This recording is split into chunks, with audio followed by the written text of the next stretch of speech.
Oke, selamat malam. Selamat datang teman-teman buat yang nonton live maupun yang nonton replay. Jadi hari ini kita akan bahas soal UAS tahun lalu ya, bukan tahun ini yang jelas. Oke. Nah, jadi di sini kan ada dari soal esai, soal problem satu sama problem 2 kan. Nah, jadi buat soal esai mungkin nanti kita bahas akhir aja. Kita akan bahas problem satu sama problem 2 dulu. Kita fokus ke sana dulu. Ya, karena kalau esai mungkin bisa ngambil dari PPT lah ya jawabannya ya. Tapi kalau yang kayak gini-gini ya kan ini butuh pemahaman gitu. Dan mungkin kayak kalian bertanya-tanya juga kali ya, kayak kenapa sih kayak videonya kan udah dibikin banyak gitu, kenapa nggak langsung dipublish semua, kenapa harus satu hari satu? Ya nggak apa-apa, aku pengen memaksa kalian aja buat belajar satu hari satu gitu. Setelah nonton video ini ya udah kalian bisa belajar yang lain gitu, jadi nggak terfokus ke Akpemda atau Monef aja karena aku ngejelasin cuma Akpemda sama Monef kan. Udah, jadi satu hari satu cukup kok. Kalau konsisten setiap hari sama kayak atlet aja guys. Arti medali emas buat atlet itu perjalanannya itu panjang banget. Jadi harus konsisten dari hari ini, hari esok, esok lagi, esok lagi. Kalau misalnya satu hari melanggar kekonsistensian itu bisa skillnya mungkin bisa menurun gitu loh. Karena aku pernah mengalami hal itu kan. Jadi ya ini juga sama aku terapin dalam belajar gitu ya satu hari satu aja cukup kok. Asal konsisten gitu. Oke, langsung aja kita masuk ke dalam ini ya. Yang problem satu ini mengenai analisis laporan keuangan. Nah, sebenarnya buat analisis laporan keuangan aku udah bikin, kalian bisa cek videonya di kanan atas. Nah, itu muncul tuh. Nah, aku udah bikin video analisis laporan keuangan, tapi itu yang mungkin versi simpelnya ya, yang nggak ada konsolidasi-konsolidasi. Nah, di sini tuh ada konsolidasi gitu loh. Nah, buat penjawab analisis laporan keuangan itu sebenarnya ada dua cara. Yang pertama, aku bilangnya cara logika ya. Nah, cara logika ini yang jelas kalian tuh harus paham konsepnya, konsep laporan keuangan kayak keterkaitan antara anggaplah LRKL, LPE dan segala macam itu harus paham gitu loh konsep keterkaitannya kalau mau pakai logika. Nah, yang kedua itu pakai equation, pakai rumus. Nah, yang di mana aku cuma nemuin rumus ini aja sih guys. Nih, rumus yang aku temuin itu ya cuma gini aja gitu. Ini pun ya mungkin ini bikinan cutting gitu atau bikinan siapa lah nggak tahu, aku nemuin dari G Drive Cutting pokoknya. Dia cuma ini aja. Ya mungkin apa ya, aku lebih prefer pakai logika sih daripada pakai rumus ya, karena apa ya, yang ya nggak tahu yang diketahuinya itu apa gitu loh. Kalau misalnya pakai rumus, kalau misalnya tiba-tiba nggak ada angkanya ya bingung juga. Jadi ya udah, lanjut aja langsung ya. Kita akan bahas pertama pakai logika dulu, nanti kita sesuaikan sama rumus ya gitu aja. Oke, jadi di sini kalau misalnya di pertemuan sebelumnya, pertemuan udah kayak dosen aja, di video sebelumnya itu aku udah bilang kalau ada soal kayak gini tulis aja dulu apa yang diketahui, tulis aja dulu, tulis dulu, karena kalau dibaca di sini dipikirin kayak soal kayak gini dipikirin gitu loh, cuma diliatin doang dipikirin ini gimana itu pusing guys. Kalian tulis dulu, manjain mata kalian gitu buat ngelihat tampilan yang lebih enak gitu loh. Karena kok gini kan kayak masih acak-acakan gitu loh, kayak ini SKPD, ini PPKD, ini PPKD, ini SKPD, pusing lihatnya, nggak enak. Ditulis aja dulu. Nah, kayak gini misalnya, bentar ya, cocokatornya mana sih? Nah, ini. Nah, ini yang pertama ada defisit LRA SKPD. Nah, ini gue tulis di sini, ya kan? Dia minus. Nah, terus ada, nah jadi yang SKPD ini gue taruh di sebelah kiri, yang PPKD ini gue taruh di sebelah kanan sini. Nah, itu cara aku memanjakan mataku gitu loh, supaya enak aja dikerjainnya. Nah, terus yang selanjutnya ada surplus LRKPPKD ini dicatat di sini. Terus pembiayaan neto nih PPKD udah jelas ya pembiayaan. Terus defisit LOSKPD di sini aku tulis juga. Terus kas di bendera pengeluaran raca SKPD nih aku tulis juga di sini. Kan? Ini surplus LOPPKD ini ada di sini juga aku tulis. Dah, intinya udah tulis semua. Nah, kalau udah ditulis apa yang ada di kotak-kotak itu di tabel itu, nah kalian baca keterangannya. Ini kan ada titik satu nih, ya, ada titik satu. Nah, di mana defisit LRA-SKPD ini merupakan konsolidasian. Ya, dia tuh udah digabungin sama seluruh SKPD. Jadi hasilnya segitu lah ini ya, setelah digabungin sama seluruh SKPD. Nah, terus yang ada keterangannya lagi yang ini nih, defisit LO SKPD ini juga masih sama keterangannya di nomor 1 di sini, itu defisitnya merupakan gabungan. Dan yang terakhir ini nih, kas di bendera pengeluaran ini terdiri dari, oh ya, dia itu udah konsolidasi juga, udah gabungan seluruh SKPD. Nah, dia tuh berasal dari sisa UP akhir tahun yang belum di-store. Oh ya, kas di bendera pengeluaran itu biasanya berisi dua hal, guys. Ya, misalnya masih ada sisa kas di bendera pengeluaran itu biasanya berisi dua hal. Ada sisa UP yang belum disetor ke kas dia, sama yang kedua itu ada potongan PPN atau PPH atau yang kayak sifatnya transitoris gitulah, yang bukan merupakan hak dari Pemda.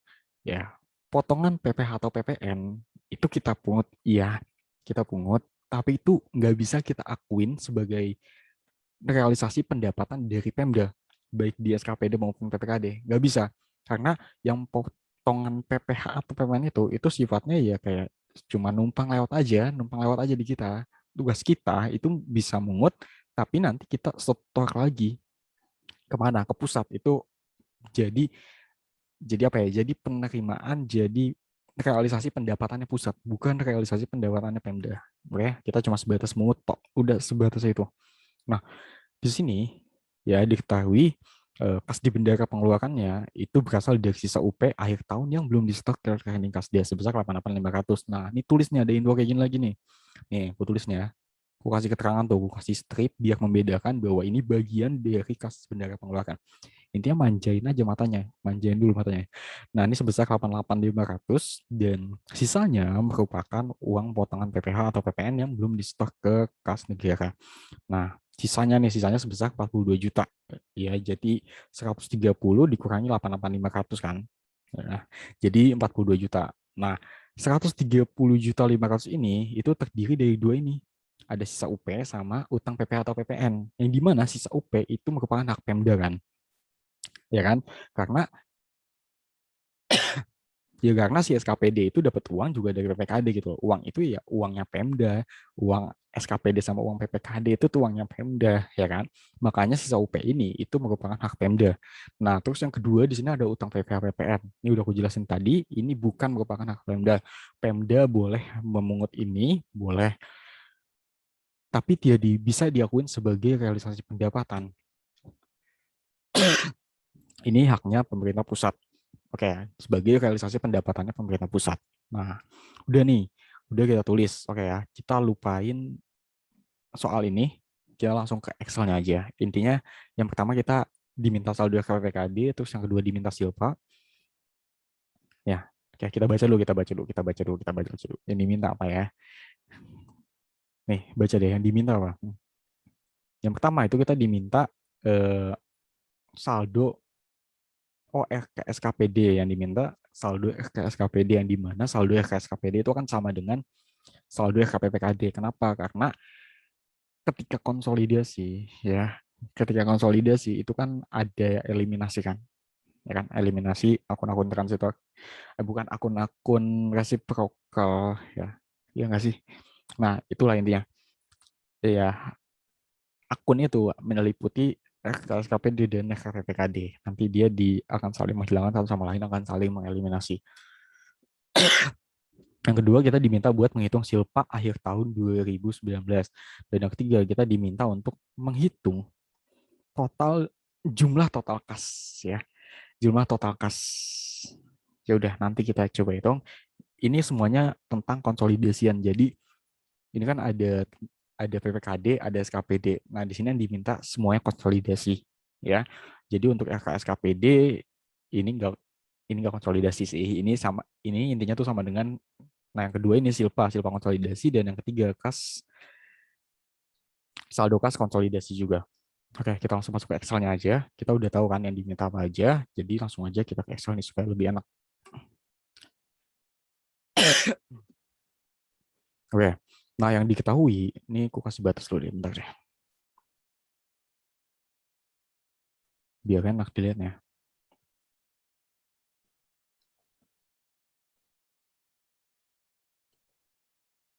Nah, ini yang diketahui ada di atas ini. Ya, yang diketahui ada di atas sini. Terus apa aja sih yang bisa kita cari di sini? Pertama, kita itu diminta buat mencari saldo RKSKPD. Yang dimana saldo RKSKPD, ya ini ya, dia itu merupakan, enggak, dia itu sama kayak saldo KPPKD. Kenapa? Karena di konsolidasi mereka itu akan saling mengeliminasi. Ya, mereka itu akan dieliminasi dan ya udah, makanya saldonya sama gitu seharusnya. Nah, ketika kita mencari saldo KSKPD, bisa nggak sih kita dari sini gitu? Gini dulu, akun RKSKPD itu ada di mana? Ada di neraca kan? Ada di neraca ya kan? Nah, KSKPD ini penempatannya sebenarnya bukan di sini sih, harusnya di atas sini guys. Aset lancar ya. Intinya ya akun KSKPD ada di neraca kan? Ada di neraca PPKD. Bisa nggak sih kita nyari dari semua yang diketahui di sini untuk mencari neraca PPKD? Defisit LRK. Berarti buat LRK, LO. Nah, neraca itu mungkin ada hubungannya sama LO ya. Mungkin ada hubungannya sama LO karena saldo akhir defisit LO itu akan masuk ke LP, LP nanti masuk ke neraca. Nah, berarti kita bisa nih dari LO nih, ya kan? Nah, jadi makanya di sini aku buat LO. Bentar ya, ini gue pindahin atas saja.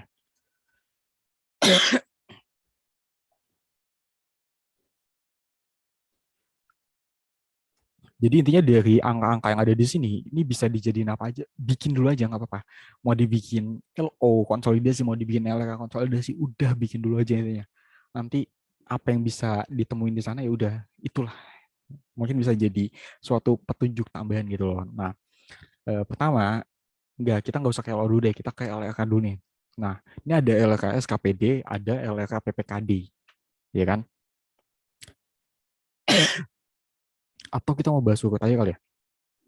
Bahas urut aja ya, bahas urut aja ya.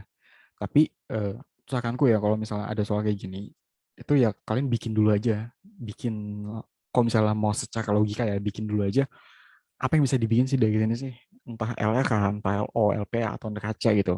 Nah, tapi di sini aku kan bahas urut aja ya sesuai dengan soalnya. Nah, yang pertama kita diminta buat mencari saldo RKSKPD. Nah, yang di mana ingat gak sih mutlak dari defisit LRKSKPD itu akan sama dengan saldo RKPPKD. Ingat kan? Ingat nggak ini pas kita UTS kemarin? Jadi mutlak dari LRSKPD itu akan sama dengan saldo RKPPKD. Nah, kenapa kayak gitu? Gini, ini penjelasanku ya, aku nggak tahu betul atau nggak ada konfirmasi dari mana-mana ini ya. Penjelasanku gini, logikanya gini aja sih sebenarnya. Gini, kenapa dia bisa sama gitu ya? Kenapa dia bisa sama? Gini loh, ingat nggak transaksi-transaksi apa aja sih yang menggunakan akun RKPPKD? Yang menggunakan akun RKPPKD. Transaksi apa aja? Ada UP ya, terkait sama UP. Ingat kan, UP itu kas di bendera pengeluaran pada RKPPKD. Ini ketika menerima UP. Nah, ketika menyetorkan UP, RKPPKD pada kas di bendera pengeluaran. Ya, ini simpelnya gini kan. Nah, terus transaksi apa lagi yang berkaitan sama saldo RKPPKD? Nggak bisa guys ya, nggak bisa tulis di situ ya. Udah di samping aja. Ada transaksi pendapatan. Ketika kita menerima pendapatan, itu jurnalnya apa? Ketika kita menerima pendapatan ya, berarti di kreditnya pendapatan kan? Pendapatan, terus di debitnya apa guys? Aku lupa guys. Oh, kas di benar mana ya? Kas di Bepen, penerimaan. Nah, terus ketika kita menyetorkan itu RKPPKD pada kas di Bepen, bendera penerimaan, ya kan? Nah, terus apa lagi? Ada transaksi LS, SP2 DLS. Ingat nggak ketika kita belanja LS itu di ini di SKPD loh ya, di SKPD ya. Ketika kita belanja LS, maka jurnalnya adalah beban beban apa pada RKPPKD kan, ya kan? Nah, jadi transaksi-transaksi inilah yang apa ya? yang melibatkan akun RKPPKD. Nah, makanya lihat deh, ini transaksi apa? Transaksi belanja sama transaksi pendapatan. Nah, defisit itu diperoleh dari apa? Oh ya, ini pendapatan sama belanjanya ini merupakan realisasi semua kan? Iya enggak? Realisasi semua kan? Nah, termasuk nih UP. UP juga ada belanjanya, ya kan? Belanja UP dan realisasi semua. Dan kalau misalnya yang tidak terrealisasi uangnya atau sisa UP-nya itu akan dikembalikan kan. Nah, makanya ada muncul akun RKPKD ketika pengembalian juga. Nah, transaksi-transaksi ini merupakan realisasi semua. Nah, yang namanya realisasi itu ditulis di laporan realisasi anggaran, ya kan? Yang terrealisasi. Nah, makanya saldo defisit LRA ya yang meliputi pendapatan dikurangi dengan belanja-belanja itu akan sama dengan saldo KPPKD karena transaksi-transaksi itu tuh melibatkan akun KPPKD ini. Makanya seharusnya saldonya sama. Gitu.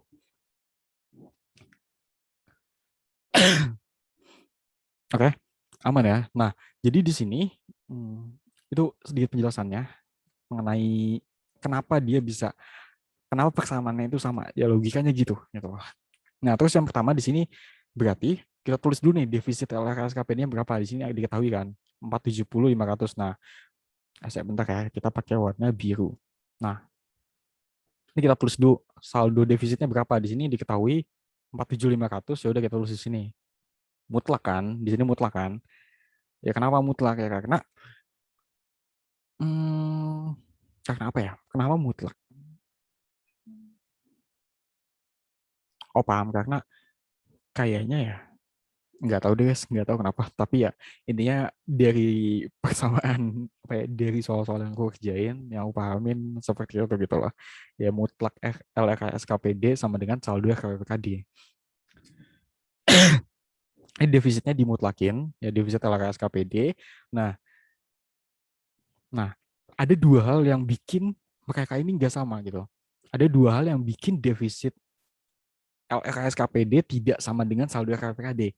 Itu ada dua. Yang pertama ada UP yang belum disetorkan ke Kasda, dan yang kedua ada pendapatan yang belum disetor. Nah, kenapa dua hal itu bikin beda saldo KPPKD dan defisitnya? Lihat deh persamaan ini nih, dari jurnal nih. Ketika kita belum mengembalikan, ya, ketika kita belum mengembalikan UP, nah ini kan kita menerima UP kan, nah ini kita mengembalikan UP yang bawah. Nah, ketika kita belum mengembalikan UP, artinya saldo akun RKPPKD ya itu masih sebagai ekuitas di SKPD.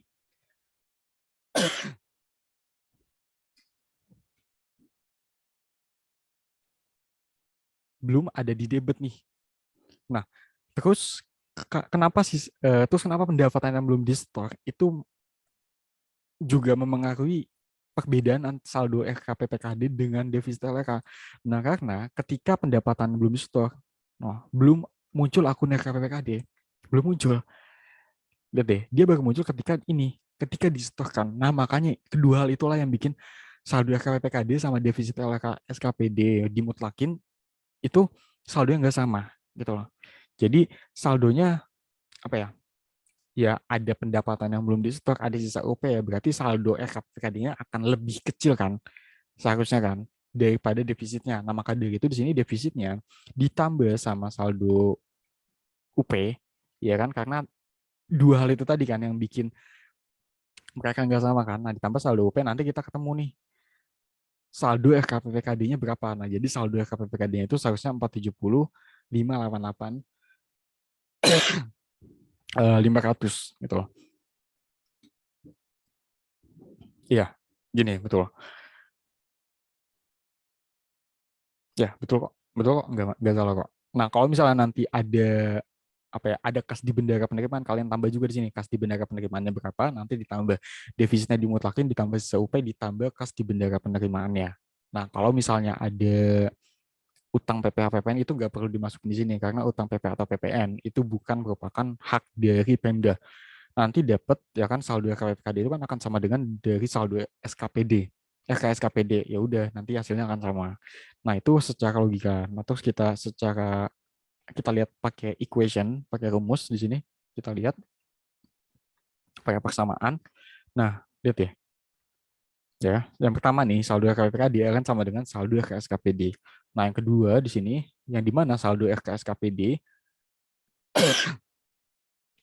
itu bisa didapat dari sini, ya dari saldo RKPKD. Nah, jadi saldo RKPKD ini rumusnya surplus atau defisit LRA dimutlakin, ya, yang dimutlakin ditambah sama saldo di bendahara SKPD yang merupakan hak Pemda.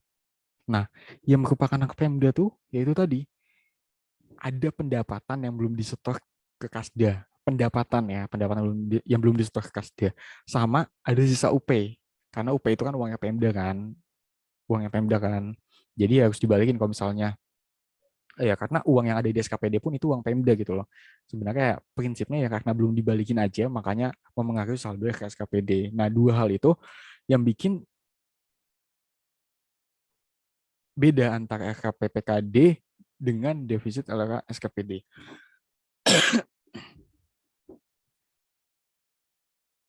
Nah, jadi buat udah sesuai ya. Jadi buat mencari saldo RKPPKD ini ada surplus atau defisitnya berapa. Yang kedua ada saldo bendahara SKPD itu berupa sisa UP. Tadi ada utang PPN kan. Nah, ini nggak masuk karena ini bukan hak Pemda, ini haknya pemerintah pusat. Oke, udah sesuai ya kalau sama rumus sama logikanya seperti itu. Ini maaf ya, ngomongnya agak pelan gitu. Nggak lancar ngomongnya. Nggak enak banget batuknya. Oke, nah ini tadi penjelasannya. Oke, udah. Nah, terus kita selanjutnya yang kedua kita diminta untuk mencari silpa. Nah, kalau buat mencari silpa, ini guys, ini aku kasih tahu dikit. Dan ini silpanya silpa konsolidasi ya, silpa konsolidasi. Nah, jadi gini, silpa itu didapat dari LRA, laporan realisasi anggaran. Yang dimana laporan realisasi anggaran, ini gua hapus ya. Laporan realisasi anggaran itu strukturnya adalah pendapatan, belanja, nanti surplus atau defisit. Nah, dia ada pembiayaan, ada silpa. Silpa atau sikpa ya. Nah, nanti pendapatannya berapa? Anggap pendapatannya 10 gitu kan. Nah, belanjanya 20. Ya, anggap seperti itu kan. Nah, berarti ini ada defisit kan. Pendapatannya lebih besar daripada belanjanya. Ada defisit sebesar 10. Nah, anggap kita punya pembiayaan sebesar 50. Ya. Jadi, kita butuh uang 10 buat menutupi defisit kita. Nah, sedangkan uang itu kita peroleh bukan cuma 10. Kita dapat 50 nih uangnya nih. Nah, maka masih ada sisa kan? Masih ada sisa sebesar berapa? Sebesar 40. Nah, itulah yang dikatakan dengan silpa, lebih dari pembiayaan anggaran gitu. Nah, kalau misalnya pembiayaannya kita cuma punya uang buat menutupin defisitnya itu cuma ada 5 gitu. Ya udah, maka hasilnya minus 5 yang berarti ini kurang pembiayaan. Itu ya, itu konsep silpa itu seperti itu secara umum. Nah, kalau dikonsolidasi enggak usah dihapus deh. Nah, kalau dikonsolidasi ya berarti di sini buat mencari silpanya, berarti kita konsolidasi dulu LRA-nya. Nah, aku nggak tahu ini betul atau enggak sih, aku nggak tahu betul atau enggak di sini. Tapi di sini cara aku mengkonsolidasikan itu ya aku gabung aja antara LRA SKPD sama LRA PPKD yang dimana di sini SKPD-nya itu defisit, terus PPKD-nya itu surplus. Nah, kenapa sesimpel itu? Kenapa cuma digabungin aja? Gini loh, ini kan konsolidasi ya. Konsolidasi itu digabungkan antara seluruh SKPD dan PPKD. Nanti digabung. Termasuk sama pendapatannya, belanjanya, nanti semuanya digabung. Sama pembiayaannya, nanti semuanya digabung. Iya enggak sih? Ya kan? Nah, sedangkan rumus LRA apa? Pendapatan kurangi belanja. Ya kan? Nah, maka dari itu, buat mencari surplus atau defisit LRA konsolidasi, ya udah. Jadi aku mikirnya tinggal digabungin aja seperti ini gitu. Tinggal gabungin aja, nah nanti ketemu nih, ya kan? Nah, ternyata ketemu defisit nih, defisit LRA sebesar 10 miliar. Ini LRA konsolidasi ya, konsolidasi. Nah, defisit LRA konsolidasi sebesar 10 miliar. Nah, sama kayak tadi ini surplus defisitnya udah dapat. Nah, terus pembiayaannya. Nah, pembiayaan ini dari PPKD sih, dari PPKD. Yang melakukan pembiayaan itu PPKD. Nah, makanya di sini pembiayaan neto. Oh ya, pembiayaan neto itu merupakan gabungan dari pengeluaran pembiayaan dan penerimaan pembiayaan. Jadi rumus dari pembiayaan neto ini adalah pengeluaran penerimaan pembiayaan dikurangi pengeluaran pembiayaan. Nah, jadi rumusnya itu ya. Jadi dapatlah pembiayaan neto. Jadi kita dapat pembiayaan berapa sih? Terus kita membiayai keluar berapa sih? Nah, maksudnya membiayai keluar itu kayak misal penyertaan modal daerah segala macam. Nah, nanti kita dapat saldonya nih. Berarti kita masih punya saldo di sini sebesar 25 miliar. Nah, itulah yang jadi pembiayaan di sini buat menutupi.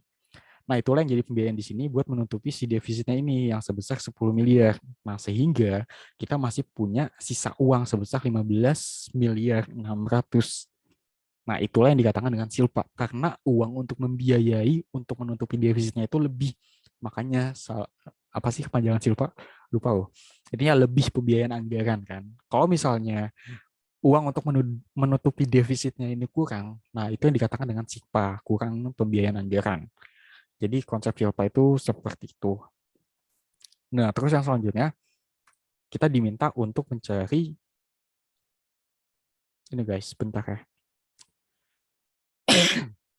Nah, kita diminta untuk mencari kas di Pemda ya. Yang dimana kas di Pemda di soal pun di sini udah diketahui nih. Di soal itu diketahui bahwa kas di Pemda itu terdiri dari kas di Kasda ditambah kas di bendera SKPD.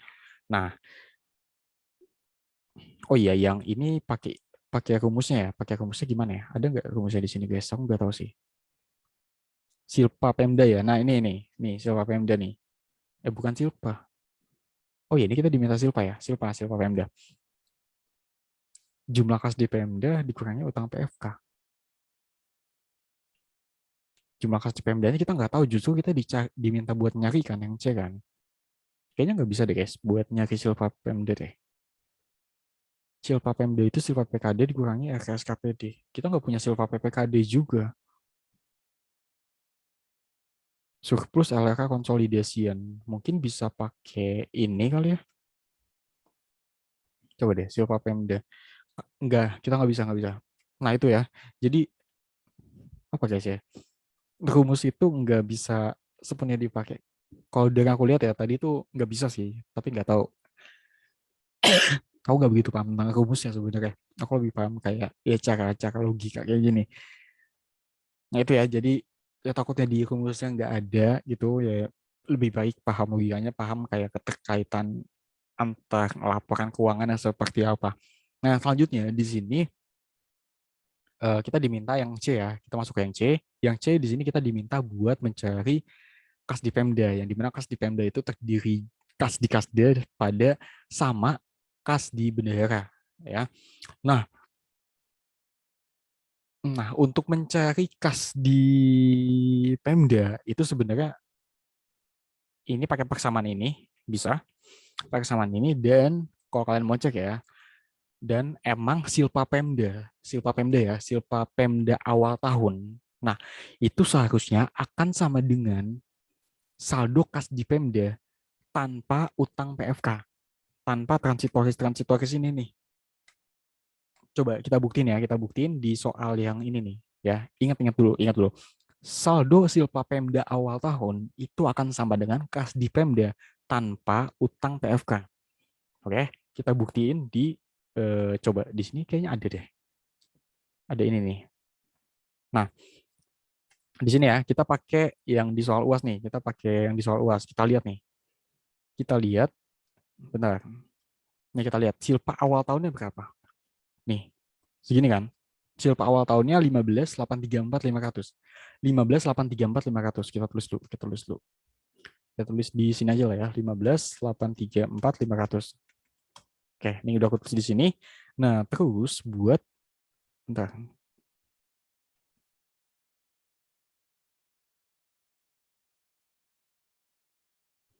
Nah, tadi silpa awal ya, silpa awal tahun itu akan sama dengan saldo kas Pemda di luar dari utang PFK.